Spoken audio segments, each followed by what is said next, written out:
In today's video, I'm going to teach you how to delete a DNS record in GoDaddy Domain Portfolio.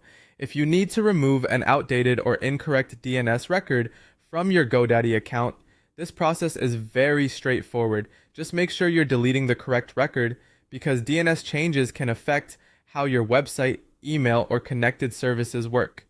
Taking a few extra seconds to confirm the record details before removing it can help you avoid unnecessary issues later. To begin, log into your GoDaddy account and open your domain portfolio.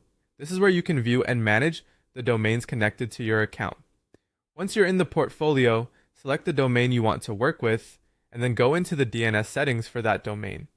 This section displays all of the current DNS records, including things like A records, CNAME records, TXT records, and other entries that control how the domain behaves online.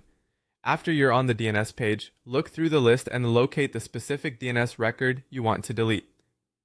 It's a good idea to carefully check the record type, the host or name field, and the value it points to.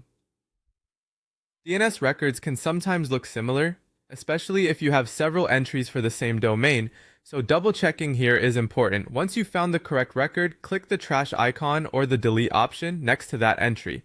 This tells GoDaddy that you want to remove that DNS record from the zone file. After selecting delete, make sure you click save to apply the change. If you leave the page without saving, the record may remain in place. So this final step is essential. After saving, the record should be removed from the DNS list. Keep in mind that DNS updates may not always take effect instantly everywhere. In some cases, changes can take a little time to propagate, depending on caching and the type of record involved. So if you don't see the result immediately, that's completely normal. And that's it. That's how to delete a DNS record in GoDaddy Domain Portfolio. As a quick tip, if you're unsure whether a record is still needed, consider reviewing your connected services first before removing it. That can help prevent accidental downtime or service interruptions.